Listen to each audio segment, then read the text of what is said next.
Hi, this is Kelly from Play Learn Talk, and this is the tutorial for Which Would You Choose? A game of choice making designed for middle school, high school, and post-secondary students. It's intended to be used by a therapist or an educator to lead their virtual sessions.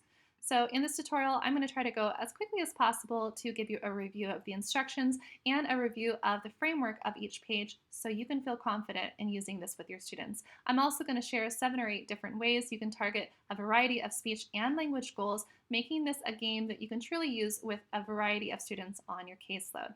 Now, this game includes 5 categories. Let's take a peek at them now. We have food, chores, style, hobbies, and career.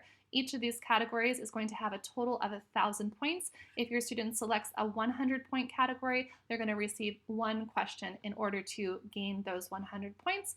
If they select a 400-point, they're going to receive 4 questions or 4 task cards that they have to complete before they can receive those 400 points.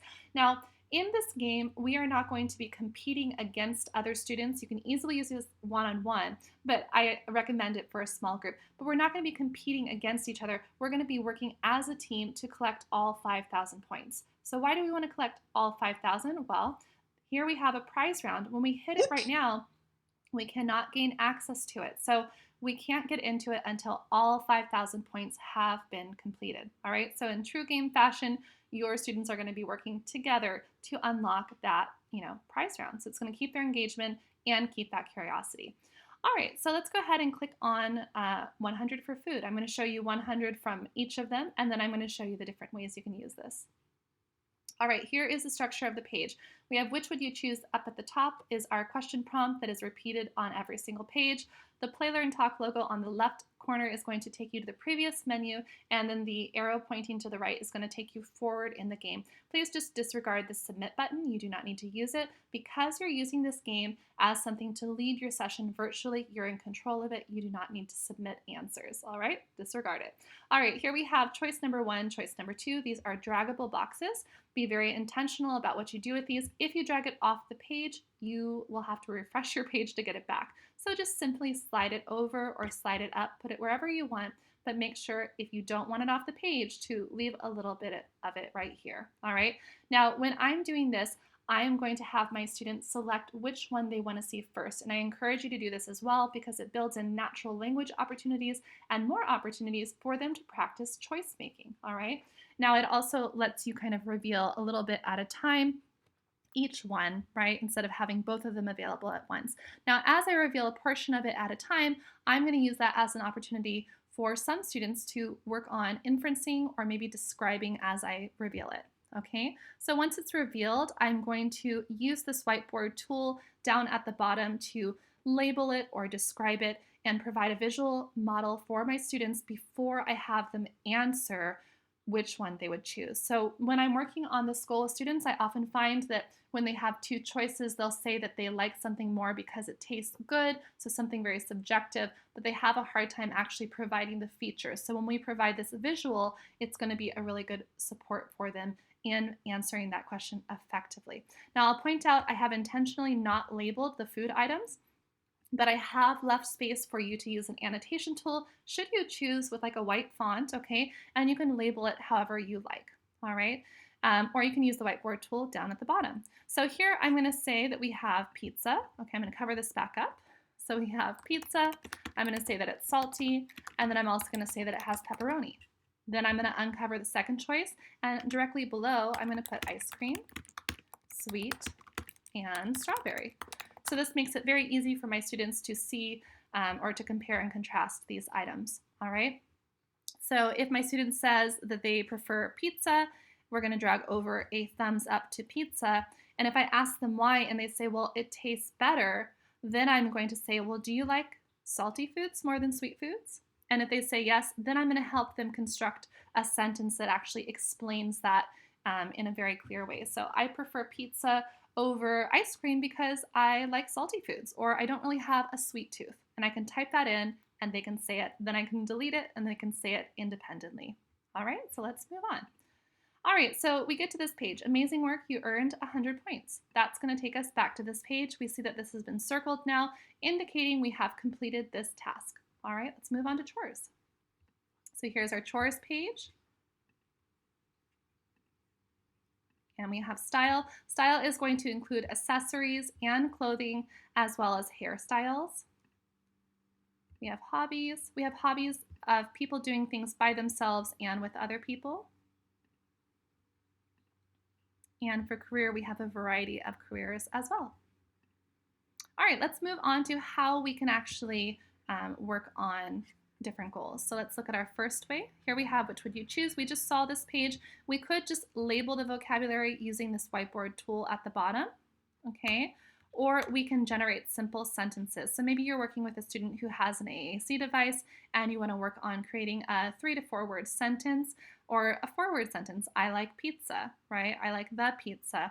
We can actually model that for our student and we can delete words as we go. So I'm going to actually give an example right now. So we have I like the pizza, or I like pizza more. Okay, so if I'm working on a 4-word sentence, I might create the sentence verbally with my student, and then what I'm going to do is I'm going to delete this word and have them create the sentence, I like pizza more. So now they only have to fill in 1 word, but then after they've done that, I'm going to have the task increase in difficulty. Now they have to fill in 2 words. Now they have to fill in 3 words, and now they're completely independent on making this sentence. All right, so you can use it like that. On this one, we can work on just focusing on the adjectives, so describing something based on its features. So these are both shoes. They both have the same function pretty much, but they have, one has laces, one slip-on, one has a different pattern, different color, right? So you can use it just to talk about adjectives.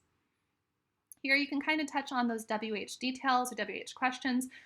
When would you wear these types of shoes? Or where would you wear them? Or where would you buy them or order them from? Here we have a sample of our chores. We have a man or a boy who is cooking, and then a girl or a woman who is washing dishes, okay? So not only can we talk about which we prefer more or which we would choose to do or which we like to do more, you could even choose which one you dislike the most, right, if you want to work on that. But here we're going to talk about how to review the steps of each chore. Okay, so maybe together as a team, you can type out what the steps are of a certain task and then get rid of it and have your students say it back to you. You can also talk about who does this at home and have it be a conversation starter. In this one, we are going to contrast the differences between 2 things. Here you can use an annotation tool again, like a little star or check mark, and you can check out the different things or check on the different things that are differences. So here we have a boy who's listening to music. This boy is not listening to music. Here we have a boy in running shoes and he is wearing some hiking boots. He has a dog, he has nobody, right? He's at the track, he's in the forest. So you can click on all those aspects of the picture and really help your students notice the details. On this one, we have an example of an activity that's done with somebody else. Okay, so this is in the hobby category, and we can talk about the similarities, but we can also practice asking questions. So in this group, let's say we'll put this, let me go over here. I think I had that one out by accident. So let's say we have it like this. We have 1 student who likes playing video games and 2 that like watching, shows. All right. So let's say it's my turn to go. Well, instead of just voting, I can practice now asking a friend from the real group that I'm in if they want to do that thing with me. So if I like to play video games too, am I going to ask these people to play video games with me, or am I going to ask the person who gave this thumbs up? And then we can actually have an opportunity to role play in the session, asking, to hang out and play video games, and setting up all those details. So when can we meet? Where can we play? What game should we play? What's your phone number? Where should we, meet? Like whose house? I don't know if I already said that.